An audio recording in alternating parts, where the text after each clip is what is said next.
Excuse me. Excuse me.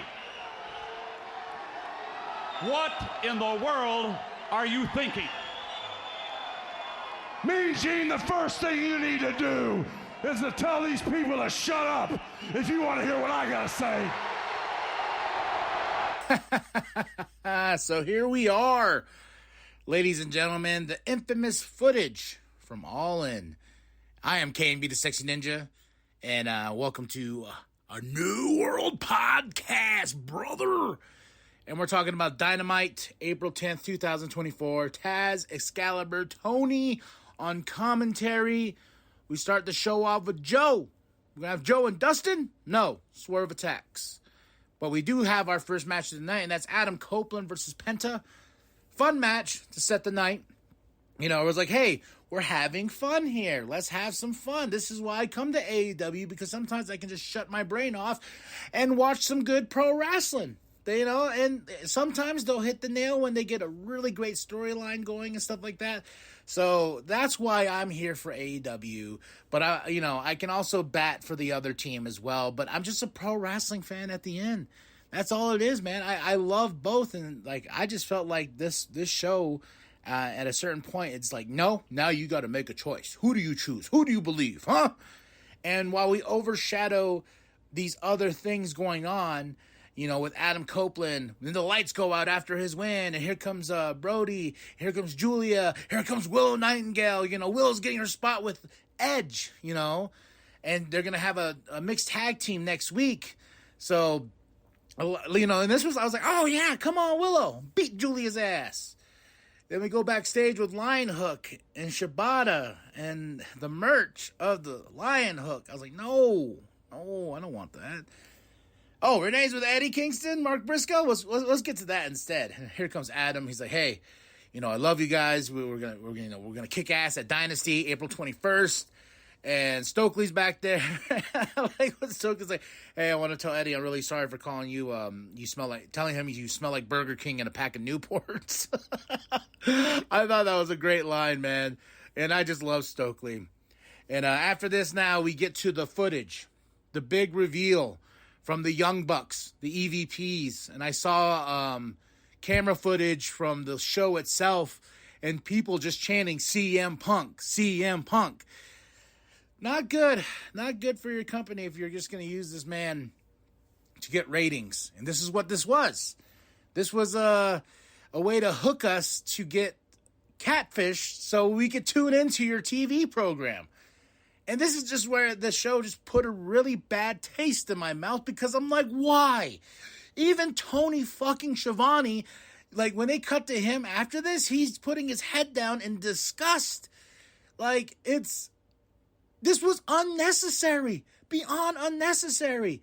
The Bucks were like, here, we're going to show this. And it's weirdly built into their match with FTR that we're going to see for the fourth time, that even I've seen a lot of hardcore AEW people complain about, because I bitched about it. I'm like, when the tag team titles were dropped by Sting and Darby, I was like, okay, now we can freshen up. When this tournament was announced, I'm like, okay, I'm all for it. We got some really cool, fresh talent on this tag team thing. And you could go with Top Flight. You can go with somebody else, you know, the infantry. Like these guys that have some really massive talent. Let's refreshen up this tag team division. But no. The story you want to tell is who's going to be the first 3-time AEW tag team champion. And you're going to give us FTR and the Young Bucks? Yes, I know. I'm taking a step back. That's going to be an awesome match. They're going to give their all. But it's just one of those things like, here, we're new. We're fresh over here. We're new. We're fresh. Oh, here's the same match. Here's the same match over and over again. So, showing this footage, weirdly, just like it to build their match with FTR. And, you know, one of them said, I can't think right now, but one of them says like, oh, was FTR behind us? I'm like, oh, come on. How are we tying? And if you watch the footage, and I've seen things on TikTok and where people put Punk's commentary underneath, kind of happens the way he said. And, you know, after Jack Perry did his thing on TV where he's like real glass with the car and everything like that, Punk is like, dude, what the hell? Like, you know, you can do that shit on Dynamite. And you got Samoa Joe back there talking to himself, walking back and forth, hyping himself up.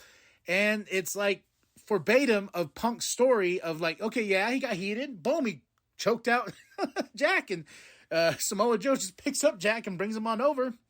And you see Tony's little hand because he was afraid for his life. And Punk yells at him, dude, this is why this place is a clown show, all this and that. And where he says he quits and everything. And, you know, he's heated. Malachi Black's there. And, you know, it's funny that you release this sort of footage to be like, oh, we're going to get him. We're going to get him. We're going to get Punk. You know, we're going to show him. No, you just made yourself look like fools. And and if you look at Tony Schiavone's face right after this, tells the whole fucking story. Like, it tells the whole story that this was unnecessary. And going into it, we have FTR, and they're like, why? Why show this? And they're cutting a rah-rah speech. This place is great. This place is great. This place is great. You know, saying the same things.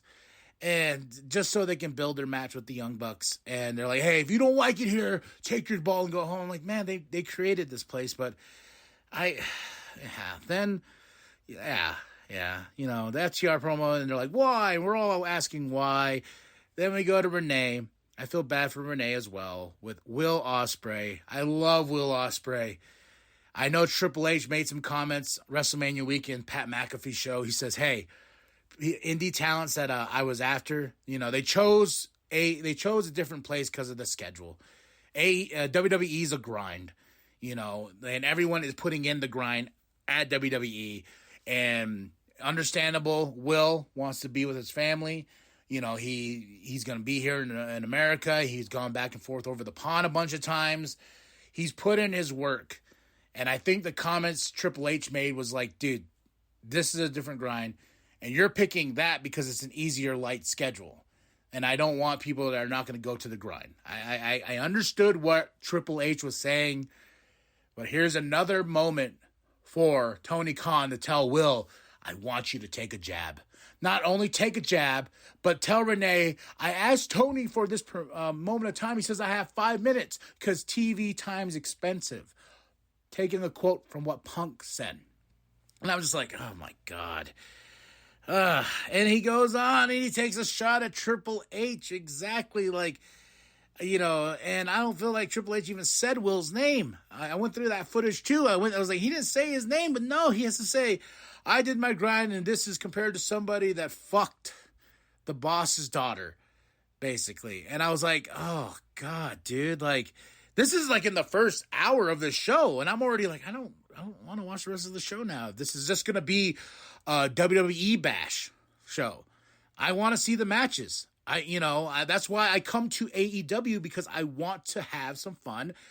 WWE, I watch for the cinematic storytelling they do, and they got a few bangers in between, but I know with AEW, Tony, hello, that you do sometimes pick some matches that I really like and I enjoy. This is a company that is based upon indie wrestling. Now, this is a company where it has money to resource that indie feel that I love from back in the day when I used to trade tapes for Ring of Honor and everything like that. Guerrilla Pro Wrestling. You know, this is the reason why I'm here. So with them being like, oh, we're so great. I'm like, yeah, I know. Then we move on. We show it. We show how great you are, but not, I don't know. Like I said, this is the first hour of the show. I'm already like, oh, do I really want to go through this? I guess.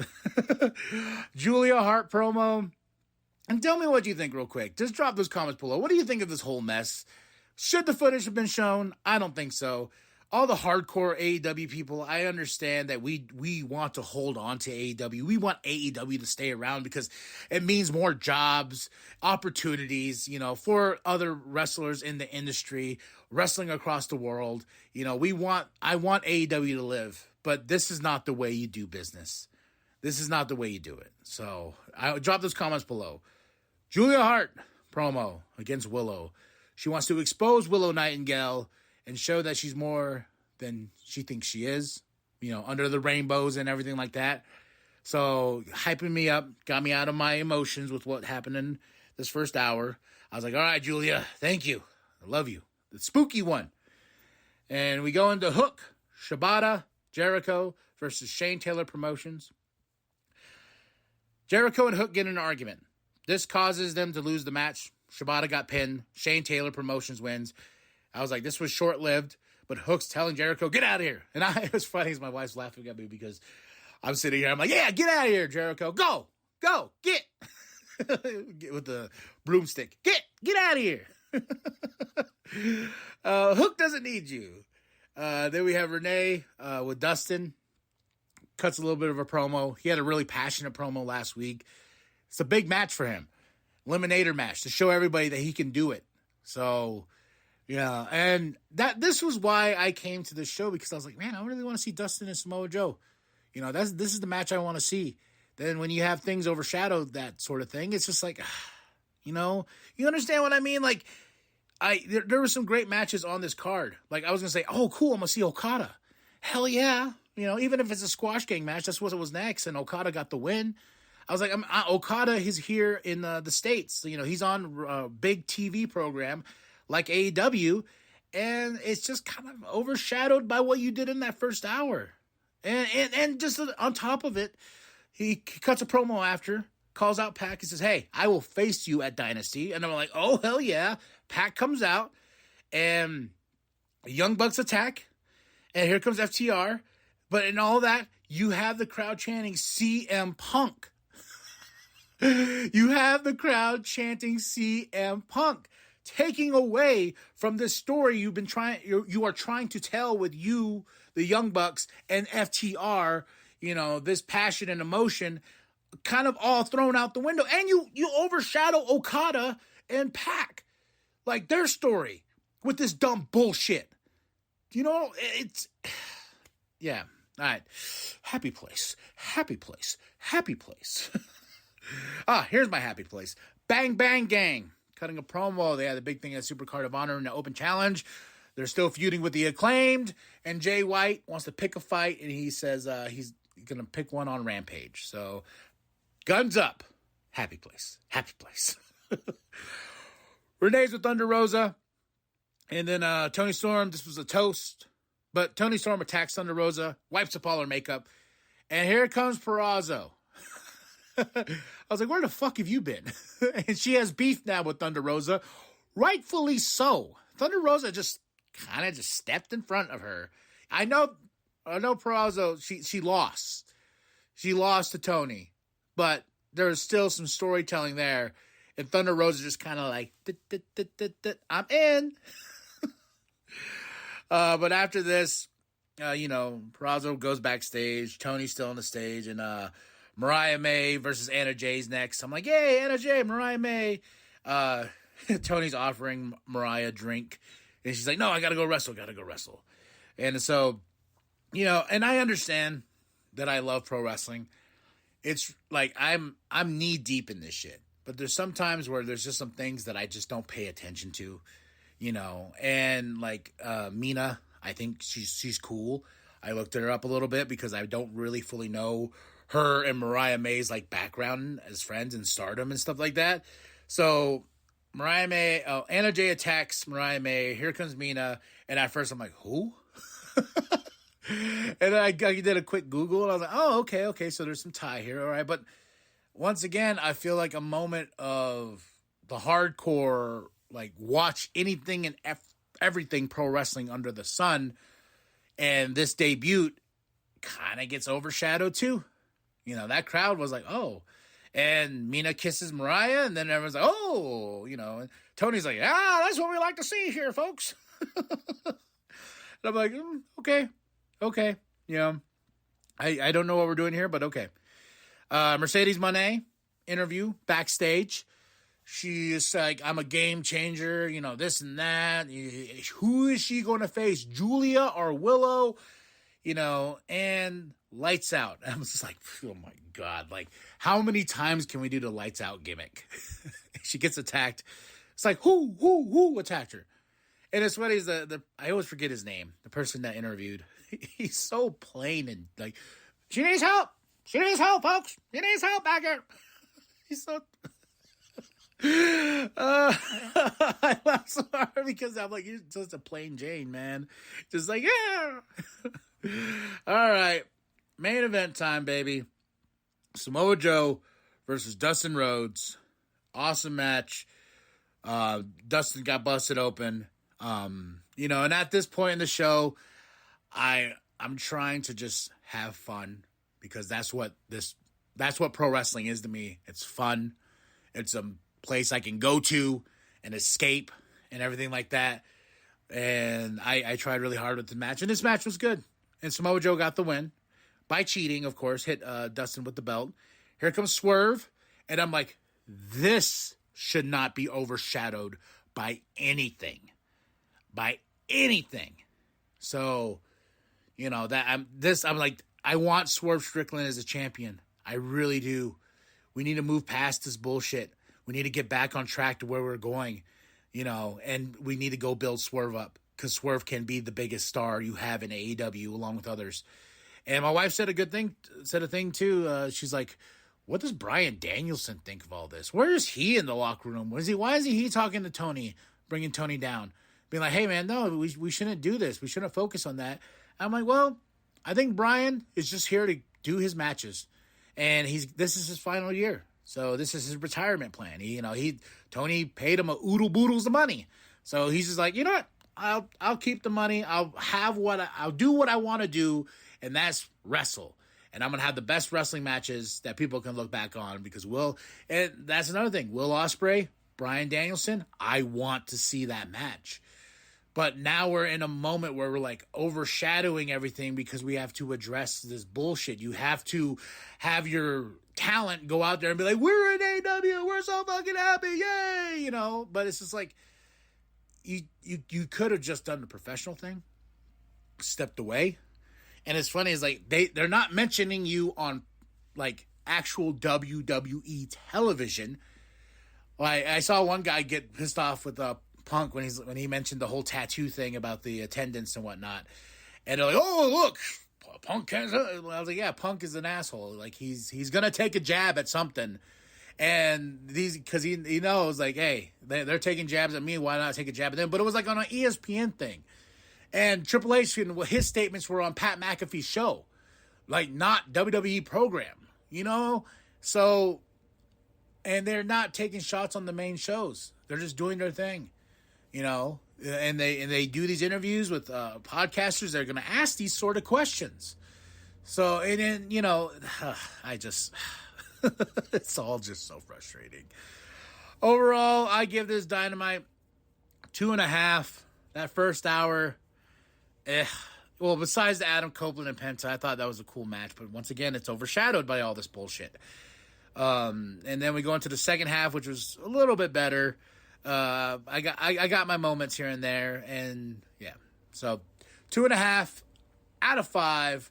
Drop those comments below. Hit that like, hit that subscribe. Tell me what you think of all the drama that's going on here. All right? Show your grandma, show the bum down at Walmart. Go to ProWrestlingTees.com/New World Podcast. Get yourself that sweet nWp logo created by Penta X. And remember that the New World Podcast is for life. Brother. My apologies, guys. I just want to talk. I asked Tony. He said, you got 5 minutes. TV time's expensive.